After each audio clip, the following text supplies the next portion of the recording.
할렐루야. 예, 이제 새해가 됐습니다. 오늘 새해 첫 주일이죠. 저는 오늘 새해 첫 설교로 제목이 뭘까요? 복 있는 자의 삶이라는 제목으로 말씀을 준비했습니다. 예, 우리가 또 새해가 되면 복에 대해서 관심이 많죠. 복 받으세요 이렇게 이야기하는데요. 이 복을 누구나 받기를 원해요. 사람들 가운데 난 복 받기 싫다 이런 사람은 아무도 없을 거예요. 근데 문제는 어디서 받느냐 하는 것이죠, 복을. 그래서 새해 복 받으세요. 새해 복 많이 받으세요. 어떤 목사님은 그런 이야기 한답니다. 고맙습니다. 근데 어디서 받아야 됩니까? 네, 우리가 출처를 알아야 되죠. 어디서 복을 받아야 되느냐. 도대체 복이 동쪽에 있는지 서쪽에 있는지 어디에 있는지 어떻게 알아서 복을 받느냐. 우리가 복 받고 싶어서 막 복을 찾아다녀도 복이 어딘지 잘 모르잖아요. 그래서 여러분 사실 우리가 인생을 살아보면요. 누구나 복 받고 싶어 하지만 복을 어디 찾아서 구해서 받는 게 아니고요. 내가 복 있는 사람이 되면 복이 나를 찾아옵니다. 아멘? 그렇게 돼야 복을 받는 거예요. 뭘 해도 지질이 안 된다. 이래 되면 안 되잖아요. 예, 복 있는 사람이 돼야 형통하고 축복되고 하나님의 은혜가 있는 것이죠. 그래서 우리가 중요한 것은 내가 복을 막 찾아 구하기보다는 내 스스로를 돌아보면서 나는 복 받을 자격이 돼 있는가? 내가 복 있는 사람인가? 내가 복을 받을 수 있는 준비가 돼 있는가? 하는 것을 봐야 되는 것이죠. 그래서 여러분 오늘 이 시편 말씀을 통해서 저는 어떻게 하면 내가 복 있는 사람이 될 수 있는가를 생각해 보기를 원합니다. 시편이 150편까지 있어요. 그래서 1편은 시편의 가장 처음에 나오는 시편이죠. 그래서 이 시편 1편은 마치 시편 전체의 수문장과 같다라고 표현합니다. 즉 시편이라는 큰 산, 큰 숲, 엄청난 숲이죠. 찬양과 은혜와 감사가 가득 차 있는 시편, 엄청난 숲에 들어가는 출입구와 같다 하는 것이죠. 이 시편 1편이. 그래서 여러분 이 시편 1편이 아주 중요한 시편 전체의 성격을 규정하는 아주 중요한 말씀인 것이죠. 우리가 이 시편이라는 큰 숲에 들어가기 위해서 시편 1편의 문을 열고 탁 들어가면요. 거기에 두 갈래의 길이 있는 것을 알 수가 있어요. 인간에게는 두 갈래의 길이 있구나. 하나는 의인의 길이고 하나는 악인의 길입니다. 이 두 갈래의 길이 있다는 것을 시편은 보여주고 있습니다. 여러분, 우리 세상 사람들은 인간을 여러 가지로 분류합니다. 남자와 여자로 분류하기도 하고요. 황인종과 백인종과 흑인종으로 분류하기도 하고요. 가진 자와 못 가진 자로 분류하기도 하죠. 그러나 성경은 인간의 분류를 이렇게 합니다. 의인과 악인.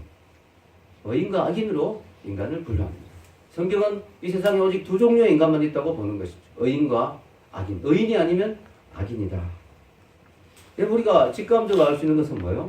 복을 받으려면 악인이 돼야 될까요? 당연히 아니죠. 복을 받으려면 뭐 해야 될까요? 의인이 되어야 된다 하는 걸 우리는 알 수 있어요. 그래서 우리가 지금 복 받는 비결 한 발짝 다가가고 있죠. 자, 복을 받기 위해서 내가 복 있는 사람이 되어야 되는데 복 있는 사람이 되기 위해서 나는 악인이 아닌 의인이 되어야 된다. 그러면 성경이 말하는 의인은 어떤 사람인가 하는 것을 살펴봐야 되겠습니다. 오늘 여기 성경에 보면요. 의인이 되는 방법이 소극적인 방법과 적극적인 방법이 있어요. 자, 소극적인 방법이 무엇이고 적극적인 방법은 무엇이냐. 소극적인 방법을 먼저 살펴보겠습니다. 뭘까요? 악한 사람과 어울리지 않음. 악한 사람과 어울리지 않아야 됩니다. 왜냐하면 우리 옛날 말씀 중에도 그런 이야기 있죠. 어른들이 하는 말이에요. 까마귀 노는 곳에 백로야 가지 마라. 여러분, 까마귀들이 노는 곳에 백로가 가면 그 까마귀의 더러움이 오염될 수 있다. 우리가요, 누구를 만나고 어떤 장소에 있고 어떤 책을 보고 어떤 음악을 듣고 어떤 사람을 만나고 어떤 이야기를 듣고 어떤 무리들과 어울리냐가 되게 중요합니다. 여러분, 제가 대학교 때 농담으로 그런 이야기 했어요. 도서관에서 공부하러 간다고 하면서 잘 공부도 안 하고 놀러 다니기도 하고 막 떠들기도 하고 그랬지만 그래도 도서관에 와서 노는 사람하고 술집에서 노는 사람하고 다르지 이러면서 그 말이 맞아요. 사실 놀더라도 어디서 노느냐 하는 거예요. 어디서 노느냐 여러분. 그래서 제가 이번 주간에 서울 영동께서 좀 집회가 있어가지고 숙소를 고신총회관을 잡아주었어. 그래가지고 제가 총회관에서 밤에서 잠을 잤습니다. 왜냐하면 새벽 일찍 거기 새벽기도 인도해야 되기 때문에 이번 주에 좀 힘들었어요. 밤마다 거기 가서 자고. 근데 저는 지하철로 갔거든요. 갔는데 강남터미널에 내렸어. 고신회관까지 가는데 그 3번 출구 나오면요. 거기 되게 썰렁해요. 거기가 되게 썰렁한데 막 사람도 없어요. 막 춥고 막 겨울이 얼마나 춥고 가는데 레스토랑이 딱 한 개 있어요. 레스토랑이. 레스토랑 이름이 Devil's Door. 마귀의 문. 그게 레스토랑 이름이에요. 저는 그 레스토랑인지도 몰랐어요. 근데 나중에 알게 됐어요. 그러니까 그 31일 날 우리 그 금요 기도 30일이 아니고 1월 첫째 주 그 금요 기도회 마치고 이제 가는데 몇 개 갔잖아요. 12시쯤 가는데 가는데 거기 막 사람이 꽉 차 있더라고요. 금요 불금이다 이래가지고 그 마귀의 문을 열고 들어가서 그 안에서 엄청나게 많은 사람들이 술 마시면서 막 행복해하고 있는 거예요. 그래서 물론 기독교인이 거기 잠깐 갔을 수도 있겠죠. 함부로 판단하면 안 되지만 그냥 단편적으로 그냥 우리가 생각할 때 그날 밤에 우리 지난주 금요일 날 이례적으로 우리 교인들이 엄청 많이 왔거든요. 저희 부부까지 합쳐 22명이 왔었어요. 금요 기도에. 그래가지고 이 같은 금요일 밤에 천국의 문을 열고 들어와서 하나님 말씀을 충전해서 가는 청년들이 있고 이 마귀의 문을 열고 들어가서 데빌스 돌에 들어가서 거기서 막 술 마시는 청년도 있구나. 길이 다르구나 길이. 이런 생각이 좀 들었습니다. 여러분. 우리가 어디에 속하냐, 누구를 만나냐, 어떤 자리에 있느냐 이게 되게 중요해요. 오늘 성경도 뭐라고 말합니까? 자, 복 있는 사람의 특징이 1절에 보면 한번 읽어보겠습니다. 복 있는 사람은 악인들의 꾀를 따르지 아니하며 죄인들의 길에 서지 아니하며 오만한 자들의 자리에 앉지 아니하고 이렇게 되어 있습니다. 악인들의 꾀를 따르지 않고요, 죄인들의 길에 서지 않고요, 오만한 자들의 자리에 앉지 않고 이렇게 이야기합니다. 그래서 여러분 우리 성경이 말하는 악인과 의인의 기준은요 우리가 생각하고 조금 달라요. 우리는 어떻게 생각해요? 악인이라면 되게 나쁜 사람, 감옥에 있는 사람, 막 남에게 해를 끼치는, 그리고 의인이면 되게 거룩하고 성스러운 사람 이렇게 생각하는데 성경은 그렇게 기준을 잡지 않고요. 기준이 말씀이에요. 말씀. 하나님의 말씀을 사랑하고 가까이 한 사람은 의인이고요. 말씀이 없는 사람, 하나님의 말씀에 대한 관심이 없는 사람, 세상적인 자기 깨와 자기 방법으로 살아가는 사람, 그런 사람을 악인이라고 보는 것이죠. 그래서 이 악인은 악질적인 사람이 아니에요.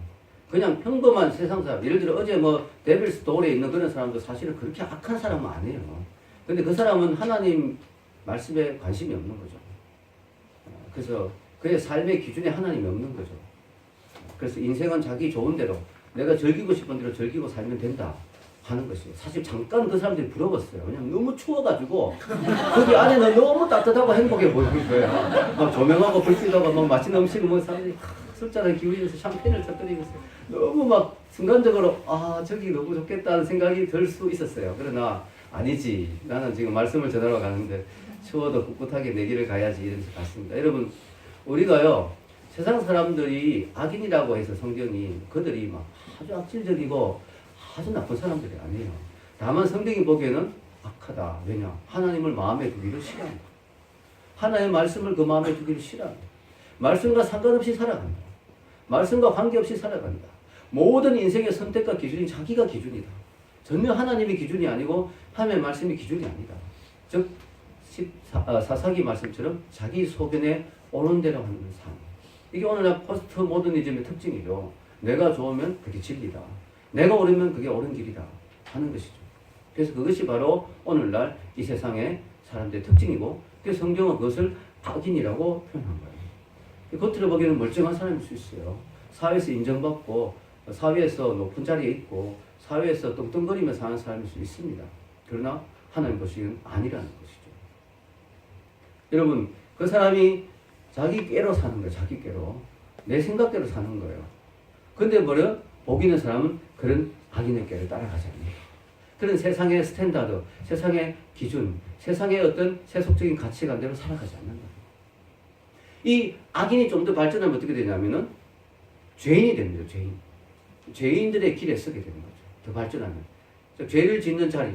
물론 이 성경이 말하는 죄를 짓는 것도 있지만요. 성경이 말하는 죄는 좀 더 포괄적이에요. 뭐냐면 성경이 말하는 죄는 원어적으로 보면 표적을 벗어난다 하는 게 죄의 뜻이에요. 표적을 벗어난다. 즉 하나님이 원하는 그 인생의 길이 있잖아요. 하나님 그 사람을 이 땅에 보내실 때 원했던 삶의 모습이 있잖아요. 거기서 벗어나는 거죠. 하나님의 표준에 벗어나는 거죠. 그러다 보면 또 여러 가지 죄를 짓게 되는 거죠. 그리고 여기서 더 발전하면 어떻게 됩니까? 더 발전하면요. 오만한 자가 돼요. 여러분 이 오만한 자는 어떤 자인지 아세요? 이 사람은 단순히 하나님을 마음에 두기를 싫어하고 하나님께 죄를 좀 짓고 하나님의 표준대로 살지 않고 이 정도가 아니에요. 성경이 말하는 오만한 자는 하나님께 대적하는 사람. 건방지게. 그냥 건방지게라면 좀 실감하면 앞에 시자가 들어가야 돼요. 시건방지게. 시건방지게 하나님께 대적하고 하나님을 우습게 여기고 하나님을 조롱하고 하나님을 무시하고 교회를 욕하고 이런 사람들이 오만한 자인 거죠. 오만한 자는 정말 얼굴에 거만함이 넘치는 그런 사람이죠. 그 마음에 아주 건방진 태도가 있는 사람이죠. 하나님께 대해서, 교회에 대해서. 이런 자가 오만한 자죠. 그래서 결국은 이 오만한 자의 자리에 앉습니다. 이것은 이제 빠져나오기 힘들죠. 이래 되면. 그 다음에 나온 게 이제 뿌리 내린, 말씀에 뿌리 내린 사람이잖아요. 이 뿌리 내린 거하고 비슷한 거예요. 오만한 자가 되어버리면 완전히 삶이 이제 굳어져가지고 자리 잡아버려요. 자리 앉게 돼요. 자리 옮기기 힘듭니다. 그때. 완전히 굳어져, 삶의 태도로 굳어져 버리는 거죠. 이런 자가 하나님 보시기에는 악한 자고, 복 있는 사람이 이런 자의 자리에 들어가지 않는 것. 이런 자의 삶의 상태까지 이르지 않는 것. 이런 자가 복 있는 사람이에요. 이게 바로 복 있는 사람이죠. 여러분, 제가 아까도 얘기했지만 이런 사람이 아주 흉기를 든 강도같이 나쁜 사람이 아니에요. 오늘 이 세상 사람들의 대부분이 이렇게 살아가요. 하나님 마음에 두기를 싫어하고 하나님께 관심이 없고 자기 방식대로 살고 자기 꾀대로 살고 조금 더 나가서 교회를 욕하고 핍박하고 요즘 댓글들 얼마나 심한지 몰라요. 교회에 무슨 이야기만 나오면 막 엄청나게 욕하죠. 요즘 종교인 과세가 원래부터 시작됐는데 뭐 거기에 대해서 아주 비합리적인 것도 많은데 막 거기에 대해서 뭐 기사 나오면 밑에 막 엄청나게 정말 입에 담을 수 없는 그런 일들을 막 말들을 쫙. 근데 그 댓글을 다는 사람들이 아주 막 무섭게 생긴 강도가 아니에요. 아마 이렇게 그 사람들 추적해 보면 그냥 평범한 회사원, 평범한 여러분 옆에 있는 그런 직장 동료일 거예요. 오만한 자의 자리에 가버린 거였어요. 오만한 자의 자리. 여러분, 그 노아의 홍수 때 보면요, 그 하나님 보시기에 이 하나님 자기에 만든 그 창조물, 피조물 다 이렇게 썰어버렸잖아요, 홍수로. 얼마나 끔찍합니까? 홍수로 다 썰어버렸어요. 근데 하나님이 왜 썰어야 했느냐라는 게 노아의 그때에 왜 그렇게까지 하나님이 썰어버려야 했는지가 성경에 나옵니다. 창세기 6장 5절 보면 이렇게 나옵니다. 읽겠습니다. 여호와께서 사람의 죄악이 세상에 가득함과 그의 마음으로 생각하는 모든 계획이 항상 악할 뿐임을 보시고 도저히 안 되겠다. 여기서 악하다는 것은 뭐 강도 살인뿐만이 아니라 뭐요? 도무지 하나님과 상관없이 살아가는 사람들의 모습. 왜냐하면 시집가고 장가가고 그랬거든요. 어제도 시집가고 장가갔지만 시집가고 장가가는 게 그건 죄가 아니잖아요. 그 노아 홍수 때 그때 예수님이 상태를 이야기할 때 그냥 먹고 마시고 시집가고 장가갔어요.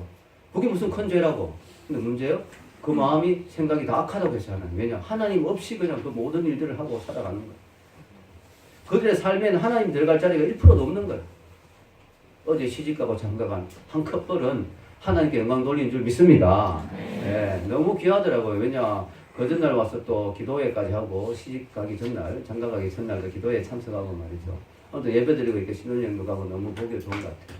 여러분, 우리가 하나님이 그들을 썰어버려야 될 상황이에요. 여러분, 오늘날 마지막 주님의 재림, 마지막 종말, 이제 심판이 다가오고 있는데요. 뭐 인간이 아주 지독하게 나빠서 심판이 오는 게 아니고 노아의 때와 비슷하다고 그랬어요. 지금 사람들이 마음에 어디 하나님을 둡니까? 하나님 안 둡니다. 네. 안 두는 거예요, 하나님 마음을. 여러분, 그래서 이게 심각한 시대가 된 거예요. 자, 그러면 우리 어떻게 해야 되냐? 그럼 세상 사람들의 악한 길을 따라가지 않고 오만한 자의 자리에 가지 않게 세상 사람과 완전히 담을 쌓아야 되느냐? 그건 아니에요. 왜냐면 우리가 그러면 세상 사람도 전도도 못하고 또 세상을 변화시켜야 될 우리가 역할을 해야 되죠. 빛과 소금이 돼야 되고 들어가야 되죠. 그런데 뭐예요? 오늘 성경을 보면서 우리가 뭘 해야 되느냐? 말씀을 내 마음에 뿌리 내렸어. 모든 걸 볼 때 말씀으로 판단하고 비판할 수 있는 그런 준비가 돼 있어야 된다는 거죠. 그래서 여러분, 그런 기준이 없이 들어가면 나도 세상 사람과 똑같아지는 거죠. 또 우리가 세상 속에 살고 세상의 영화를 볼 수도 있어요. 또 세상의 음악을 들을 수도 있어요. 그러나 뭐요? 내가 그것이 무엇이 잘못됐고 무엇이 옳은지를 분별할 수 있는 판단 기준이 있어야 돼요. 그러기 위해서는 먼저 내 마음속에 하나님의 말씀이 바로 자리를 잡아야 돼요. 그래야 스탠다드가 생겨. 기준이 생겨야 그 다음에 뭐가 잘못된지 알 수 있을 거 아니에요. 그래서 이 복 있는 사람의 소극적인 것은 이런 것을 따라가지 않지만 적극적인 것은 뭐예요? 하나님의 말씀을 주야로 묵상한다. 그게 바로 오늘 말씀의 2절에 나오죠. 읽겠습니다. 적극적인 방법, 하나님의 말씀을 묵상함. 읽겠습니다. 오직 여호와의 율법을 즐거워하여 그의 율법을 주야로 묵상하는도다. 이게 바로 복 있는 사람이라는 것입니다. 여러분, 묵상과 명상의 차이가 뭔지 아세요? 예, 말씀 누가 이야기했어요 지금? 오수빈 원래 아주 소망이 넘칩니다. 자, 여러분,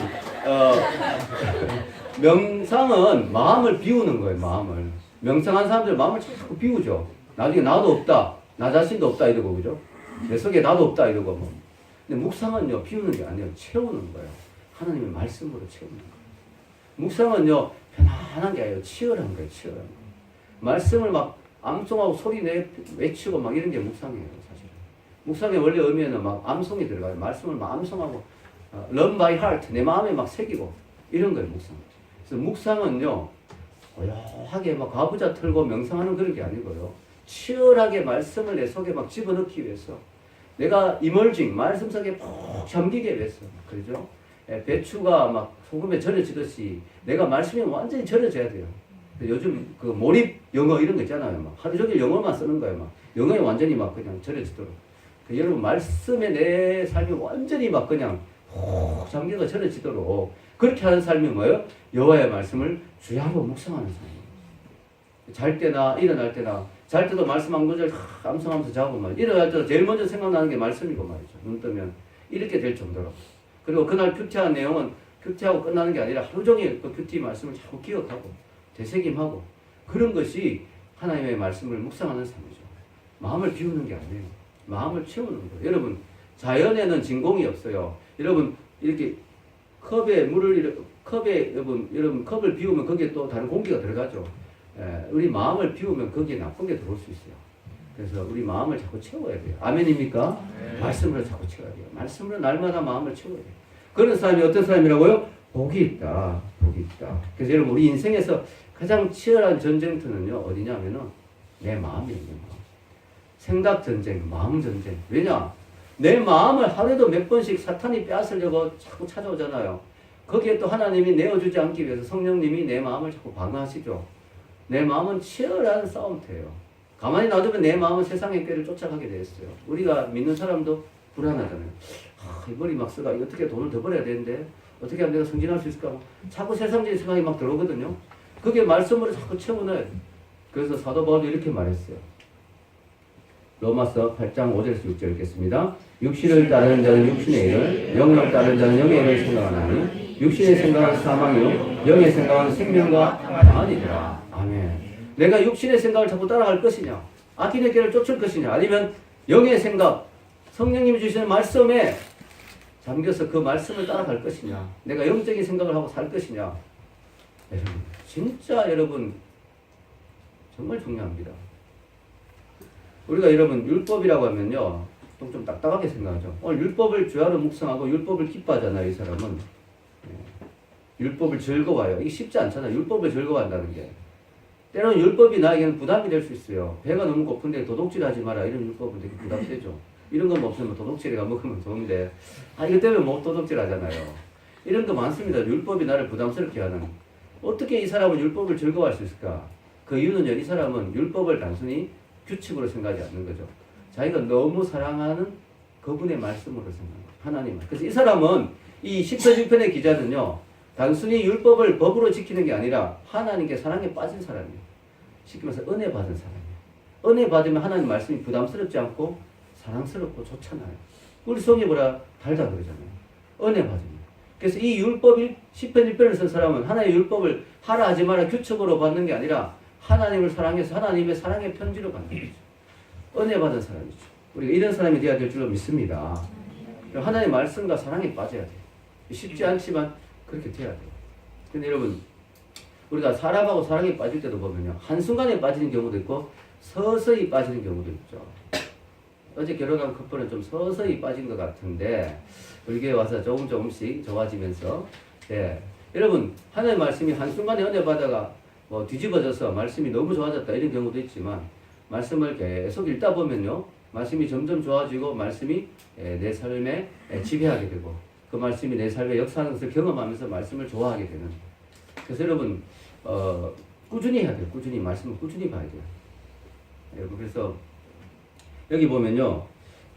라이디라는 사람이 이런 말을 여기 적어 놓았는데요. 읽겠습니다. 당신은 하루하루 아주 특별한 일을 볼 수 없기 때문에 성경에서 별로 유익한 것을 얻지 못하고 있다고 생각하지 마라. 가장 큰 노력을 나타내는 이런 일은 결코 큰 소리를 내거나 눈에 잘 띄는 일을 통해 이루어지지 않는다.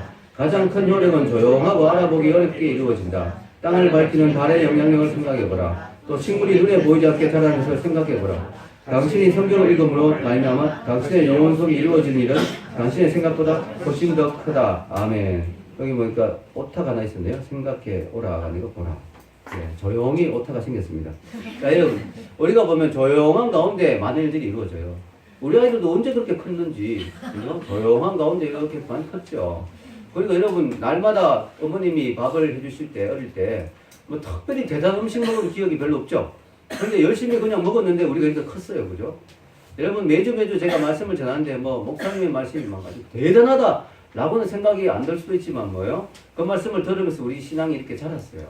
우리가 성경을 볼 때 뭐 막 벼락이 떨어진 듯하면 엄청난 감동이 없을 수도 있지만 꾸준히 영양식을 먹을 때 내 영혼이 자라는 거예요. 아멘? 내 영혼이 자라는 거예요. 꾸준히. 나도 모르는 사이에 많이 성장하는 거예요. 여러분 평상시에 성경을 하루에 10분이라도 꾸준히 보는 사람하고 아예 안 보는 사람하고 많이 달라요. 10년, 20년 지나면 영적인 상태가 많이 다릅니다. 물론 10분만 봐서는 안 되고 더 많이 봐야 되겠지만 그래도 10분이라도 보는 게 어디예요? 그것도 안 보는 사람들이 많다니까요. 신앙이. 그래서 여러분 꾸준히 성경을 가까이 하시기를 축원합니다. 그래서 여러분 말씀에 잠기는 사람, 그 사람이 무슨 사람이라고요? 복이 있다. 자, 그러면 이렇게 의인의 삶을 살면 그 결과는 어떻게 될까요? 3절에 나오죠. 읽겠습니다. 그는 시냇가에 심은 나무가 철을 따라 열매를 맺으며 그 잎사귀가 마르지 아니하는 것 같으니 그가 하는 모든 일이 다 형통하리로다. 아멘. 하나님이 의인에게 주시는 복은 시냇가에 심은 나무가 되는 거죠. 여러분 특별히 이스라엘 나라는 중동 지역은 사막 지역이잖아요. 나무가 어디에 심겼느냐가 되게 중요합니다. 나무가 잘못 심기면 말라 죽기 딱 좋죠. 사막 지역에. 그런데 시냇가에 심긴 나무는 말라 죽지 않죠. 왜냐? 끊임없이 그 뿌리에서 진액이 공급되고 물이 계속 공급되니까 그 나무는 사시사철 열매를 맺을 수 있는 그런 나무가 되는 거예요. 우리 인생이 그런 인생이 된다는 거예요. 말씀 안에 뿌리를 내리면 어떻게 돼요? 그 사람은 늘 하나님 은혜 안에 가게 되고 어떤 인생의 풍파와 어려움이 있어도 늘 하나님의 축복 가운데 형통하고 또 하나님 은혜 가운데 열매 맺는 인생이 될 수 있다는 것입니다. 아멘입니까? 네, 그런 사람이 되는 축복이죠. 너무 놀라운 축복이죠. 여러분 많은 세상 사람들도 불안하기 때문에 어딘가에 뿌리를 내리고 싶어요. 그런데요 세상적인 것들에 뿌리를 내리면 그것들은 오래 가지 못해요. 한순간에 날아가 버립니다. 한순간에. 여러분 누군가 권력을 잡으면요 이 권력으로 자기가 인생에 뭔가 뿌리를 내리고 뭔가 큰 걸 해보려고 얼마나 줄을 서고 아부하는지 몰라요. 여러분 이번에 보면 알겠지만 전 대통령에게 줄을 서고 뿌리 내렸던 사람들이 전부 다 감옥 가잖아요. 이번에 지금 대통령에게 뿌리 내린 사람도 또 어떻게 될지 몰라요. 우리는 알 수 없는 거예요. 이 권력이라는 것은 허무한 거예요. 세상의 것들에 뿌리를 내리면 허무해요. 허무해. 그게 인생의 기반을 두고 거기에 인생의 기초를 두면요 허무한 거죠. 여러분 말씀의 기초를 내려야 될 줄로 믿습니다. 여러분 젊을 때 잘해야 돼요. 왜냐하면 젊을 때 한번 자리 잡으면 그게 계속 가거든요. 나무에 비유했죠. 나무는 한번 심어놓으면 옮기기 되게 어렵잖아요. 한번 심은 나무를 옮기기 어렵단 말이에요. 여러분 처음에 여러분 지금 젊으니까 젊을 때 내 인생은 어디에 뿌리 내릴 것인가를 잘 생각해야 돼요. 거기에 잘 뿌리를 내리면 그때부터 잘 자랄 수가 있어요. 근데 젊을 때 여러분이 잘못 뿌리 내리면 나중에 나이가 들어서 이게 아니었구나 해서 옮기려면 되게 힘듭니다. 뿌리를 뽑아서 옮기려면 되게 힘들어요. 젊을 때부터 하나님의 말씀에 주님의 은혜 가운데 또 좋은 신앙 공동체도 되게 중요하죠. 좋은 교회 이런 데 뿌리를 잘 내려서 신앙의 그런 기초를 잘 세워야 될 줄로 믿습니다. 그렇다면 의인은 이렇게 복을 받는데 악인은 그럼 어떻게 되느냐? 악인의 삶을 살면 어떻게 되느냐? 자, 4절에 나옵니다. 읽겠습니다. 악인들은 그렇지 아니하며 오직 바람에 나는 겨와 같도다. 자, 의인과 비교해서 악인이 나오는데 의인은 바람에 잘 안 흔들리죠. 왜냐하면 뿌리가 내려져 있으니까. 나무가 이런 바람이 불어도 뭐 웬만하면 나무가 이렇게 넘어가지 않잖아요. 잘 이렇게 견고하게 있잖아요. 특히 뿌리가 깊을수록 나무는 튼튼하게 서 있는데 겨는 어때요? 여러분 겨가 뭔지 아시죠? 쭉정이. 여러분 곡식 같은 데 보면 막 껍데기. 그런 것들이에요. 그걸 비유하는 거예요. 그래서 여러분 이 겨가 곡식하고 섞여 있잖아요. 그래서 우리가 추수 때는 알곡하고 겨가 막 섞여 있을 때 어떻게 이렇게 분리합니까? 하나하나 손가락으로 끄집어내려면 너무 힘들죠. 요즘은 뭐 기계가 좋아서 다 분리하기 때문에 옛날에 이제 성경이 써있을 때 그때는 어떻게 해요? 키질한다고 표현하죠. 키질. 키라는 것은 대나무 같은 걸 널찍하게 만들어가 그죠? 거기에 이제 이 알곡하고 쭉쭉이 섞여 있는 걸 올리는 거예요. 그래 그것을 이렇게 흔드는데 특히 바람이 많이 불 때 하면 더 효과적이죠. 바람이 휙 불 때 이게 탁 쳐올리는 거야. 그러면 어떻게 돼요? 곡식은 안에 충실하니까 무게가 있으니까 이게 구두둑 다시 떨어져요. 근데 겨는 어떻게 돼요? 휙 날려가 버려요. 어디 간지 없어져요. 밟혀버리죠. 그리고 나중에 모아서 그냥 쓰레기통에 버리는 거죠. 겨와 같다. 아기는 바람에 나는 겨와 같다. 이런 인생들이 있다는 거예요. 여러분 인생들이. 여러분 겉으로 보기엔 그럴듯해요. 알곡하고 겨하고 섞여 있으면 잘 구별이 안 돼요. 근데 바람이 한번 그리고 인생에 고난이 오면 인생의 위기가 닥치면 하나님의 심판의 바람이 임하면 이 겨와 같은 인생들은 다 하나가 버리는 거예요. 어디 가는지 없어지는 거예요. 어디 가는지 없어지는 거예요. 아무것도 남는 게 없어요. 그래서 여러분 예수님 믿지 않고 잘 나가는 사람들 부러워할 게 아무것도 없어요. 바깥이 아무리 추워도 데빌스 돌 안에 들어가서 화려한 분위기에서 마시고 있는 사람을 너무 부러워할 필요 없어요. 왜냐? 그들이 지금은 멋있어 보여도 바람이 부는 순간 한순간에 다 날아간다는 거예요. 여러분 인생이란 건요 한순간에 다 날아가는 거죠. 여러분 심판의 바람이 불잖아요. 우리 인간은 언젠간 하나님 앞에 서야 되잖아요. 하나님의 심판대 앞에 서야 되는데 그때 다 날아가 버려요. 다 날아가 버리는 거죠. 뿌리가 없으니까 말씀이 없으니까 그 속에 하나님의 입김 한 번으로 흔적도 없이 사라지는 게 인생입니다. 과거의 바벨론의 영화를 생각해 보십시오. 성경에 기록될 때 바벨론은 너무나 막강한 나라였습니다. 너무나 엄청난 나라였어요. 지금 바벨론 없잖아요. 여러분 그 인간의 영광, 인간의 영화, 인간의 대단함은요 한순간에 다 사라지는 거예요. 바람에 나는 겨와 같아요. 그 결과 어떻게 되느냐? 최후는 악인들의 최후는 5절 읽겠습니다. 그러므로 악인들은 심판을 견디지 못하며 죄인들이 의인들의 모임에 들지 못하리로다. 아멘.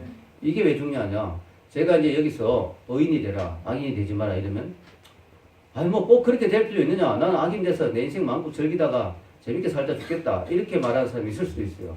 그 사람에게 이 말씀이 마지막 경고가 되는 거죠. 그게 끝이 아니다. 심판이 있다. 심판. 한 번 죽는 것은 정한 것이요. 그 다음에는 심판이 있다고 성경이 이야기했어요. 여러분 죽는 걸로 끝나는 게 아니에요. 심판이 있다는 거예요. 심판이. 그 심판에서 악인들은 견디지 못한다. 하나님의 말씀 없이 살았던 사람, 하나님과 상관없이 살았던 인생들은 하나님의 심판대 앞에서는 아무도 견디지 못한다. 그러나 그 속에 말씀의 뿌리가 있고 그 속에 하나님의 은혜가 있는 사람은 그 심판을 능히 이겨낼 수 있죠. 왜? 예수님이 있으니까. 아멘. 예수님의 은혜로 심판을 이겨내고 천국에 들어가는 거죠. 의인들의 모임이 바로 천국이죠. 천국에 들어가는 거예요. 그런데 악인들은 거기에 절대로 들어가지 못한다. 여러분 사람이 죽어서 심판받고 의인들의 모임 천국에 못 들어가면 어디 가야 될까요? 지옥에 가야 되는 거예요. 지옥에. 그래서 여러분 난 악인데도 상관없어 하는 사람은 정신 차려야 돼요. 지옥이 있다니까. 지옥이. 지옥에 간다니까요. 그래서 여러분 심각한 거예요. 이 악인이 된다는 것은. 하나님과 상관없는 인생이 된다는 것은 너무나 심각한 이야기예요. 엄청난 지금 결과가 거의 앞에 기다리고 있는 거예요. 지금 잠깐 세상의 낙을 즐길 수는 있겠지만 그 심판의 바람이 불면 한순간에 날아가는 겨와 같이 날아가서 영원히 성경에 나오죠. 알곡은 곳간에 들이고 쭉정이는 밖에 불에 태워 사른다. 성경에 나오잖아요. 마지막 심판에 대한 이야기 예수님이 하실 때. 그렇게 된다는 거예요. 여러분 인생은요 선택입니다. 선택. 하나님 우리 인간에게 주신 놀라운 특권과 축복이 뭐예요? 자유의지. 오늘도 여러분 끌려오신 분 없죠? 여기 자유의지가 있어요. 여러분 자유의지가. 여러분 우리 인간은요 하나님 주신 놀라운 선물이 자유의지. 그래서 심지어 우리 인간은요 하나님도 선택할 수 있고 마귀도 선택할 수 있어요. 내가 원하면 하나님을 선택할 수도 있고 마귀를 선택할 수도 있다는 거예요. 내가 원하면 천국을 선택할 수도 있고 지옥을 선택할 수도 있어요. 하나님은 강제로 지옥에 집어넣는 게 아니에요. 다 나의 선택이요. 내가 악인의 길을 갈 것인가 의인의 길을 갈 것인가 내가 선택한 거예요. 내 선택에 내가 책임지는 거죠. 내 선택의 결과를 내가 누리게 되는 거죠. 인생은 선택이에요. 이건 놀라운 이야기죠. 결론을 내리겠습니다. 시편의 마지막 6절에 악인과 의인과 악인의 인생의 결론이 나오죠. 6절 읽겠습니다. 무릇 의인들의 길은 여호와께서 인정하시나 악인들의 길은 망하리로다. 아멘. 결론이 나오죠. 하나님 인정받는 삶이 있고요. 하나님께 칭찬받고 인정받는 삶. 잘하였다. 착하고 충성된 종아. 나와 함께 이 천국의 즐거움을 누리자. 라고 되는 인생이 있고요. 너는 망했다. 너는 끝났다. 바깥 어두운 데 가서 이를 갈미 쓰리라. 이렇게 선언을 받는 인생이 있다는 거예요. 인생은 분명한 두 개의 길이 있다는 거예요. 그럼 오늘 성경은 분명히 말하잖아요. 결과가 다르다는 거예요. 여러분, 길이라는 단어가 나오죠. 의인의 길, 악인의 길. 우리 인생은 다 길이에요. 인생은 길을 가는 거예요. 인생길을 걸어갈 때 결과가 다르다는 거예요. 여러분, 동대구역에, 아니 서울이니까 서울역에 가서 기차를 타도 부산행이 있고 서울행이 있죠. 아니네. 서울이니까 동대구를 해야 되겠네. 동대구에서 기차를 타도 서울행이 있고 부산행이 있습니다. 부산행은 조심해야 되겠죠. 좀비가 타고 있을 수 있으니까. 죄송합니다. 부산분들에게 이래도 야단 맞습니다. 여러분, 서울행이 있고 부산행이 있듯이요. 인간이요. 똑같은 인생길을 가는 것 같아도 악인의 길이 있고 의인의 길이 있어요. 다르다는 거예요, 길이. 여러분, 제가 시편이란 큰 숲에 들어오면 시편 1편에 문이 있다 했죠. 그 문으로 딱 들어가면 길이 두 개가 보이는 거예요. 의인의 길과 악인의 길. 그럼 시편 1편부터 150편까지의 시편 기자들은 무슨 길을 걸은 사람들이에요? 의인의 길을 걸은 사람들이에요. 그래서 시편 1편부터 150편을 살펴보면 거기에는 의인들의 고백이 나오는 거예요. 하나님과 동행했던 사람들의 삶의 고백. 거기에는요, 좋은 일만 있는 게 아니에요. 고난도 있고, 핍박도 있고, 눈물도 있고, 고통도 있어요. 그럼에도 불구하고 그 길은요, 하나님이 함께 하시는 길이기 때문에 결국은 뭐예요? 점점 광명으로 나가고, 점점 축복으로 나가고, 결국은 감사와 찬양과 기쁨이 넘치는 길이에요. 그래서 시편 1편에서 쭉 들어가다 보면 마지막 150편까지 가다 보면 마지막 시편에 내용들 전부 할렐루야로 가득 차 있습니다. 할렐루야로 가득 차 있어요. 할렐루야로. 특히 시편 146편부터 150편까지 전부 5편이 다 할렐루야로 시작해요. 그 시편 150편 마지막 6절에 시편의 마지막 절은 어떻게 끝맺습니까? 같이 한번 읽어볼까요? 여기 시작.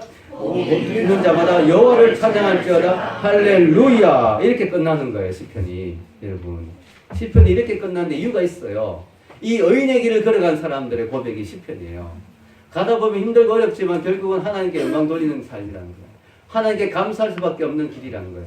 가다 보면 하나님께 찬양이 흘러나오는 그런 길이 된다는 거예요. 아멘. 그래서 호흡이 있는 자마다 여호와를 찬양할지어다 하고 시편은 마쳐집니다. 여러분, 시편 1편은요, 복이란 말로 시작해서 멸망이란 말로 끝나는 거예요. 복이란 말로 시작해서 멸망이란 말로 끝나요. 그것은 복의 길이 있고 멸망의 길이 있다는 거죠. 여러분 인생에도 축복과 저주의 길이 놓여 있습니다. 여러분, 사람들은 누구나 멸망의 길, 저주의 길 가고 싶은 사람 한 명도 없어요. 근데 여러분, 놀라운 사실은 뭔지 아세요? 아무 생각 없이 가다 보면 우리는 다 멸망의 길로 간다는 거예요. 왜냐? 예수님이 뭐라고 하셨어요? 좁은 길이 있고 넓은 길이 있다고 했잖아요. 왜 좁은 길이고 왜 넓은 길일까요? 좁은 길은 가기 힘든 길, 또 많은 사람이 가지 않는 길, 넓은 길은 가기 편한 길, 많은 사람들이 가는 길. 무슨 뜻입니까? 우리가 아무 생각 없이 살다 보면 나도 모르게 인생길을, 넓은 길을 가게 된다는 거예요. 여러분, 그렇죠? 좀 신경 써봐. 내가 신앙생활 열심히 하지. 마음 안 먹으면 나도 모르게 교회에 빠지게 되고, 세상 사람과 어울리게 되고, 세상적인 가치관대로 살게 되고, 넓은 길로 가게 되는 거예요. 나도 모르게. 아무 생각 없이 살다 보면. 여러분, 이 의인의 길, 좁은 길, 여호와의 율법에 따라가는 이 길은요, 쉬운 길 아닙니다. 신경 써야만 갈 수 있는 길이에요. 마음을 먹어야 가는 길. 여러분, 올 한 해가 새롭게 시작됐잖아요. 내가 이 길을 가리라. 이 좁은 길을 가리라고 마음 먹어야 갈 수 있는 길이에요. 아무 생각 없이 살다 보면 전부라 이 넓은 길로 가게 된다는 거예요. 여러분, 오늘 시편 1편은요, 복 있는 사람은 이라고 시작하면서요, 복 있는 사람을 어떻게 설명하냐면, 돈 많은 사람, 권력이 많은 사람, 예쁘고 잘생긴 사람을 복 있는 사람을 말하지 않아요. 복 있는 사람은 여호와의 율법을 사랑하는 사람이라고 이야기합니다. 여러분, 성경이 말하는 복 있는 사람은 세상이 말하는 것하고 완전히 다릅니다. 여러분, 올 한 해 여러분 마음을 다시 한번 다짐하시고, 내가 올 한 해 여호와의 율법 안에 거하리라. 내가 올 한 해 하나님의 은혜 안에 살리라. 올 한 해 기도하며 찬송하며 감사하며 이 시편의 길을 걸어가리라. 다짐한 여러분 되시길 주의 이름으로 축원합니다. 기도하겠습니다.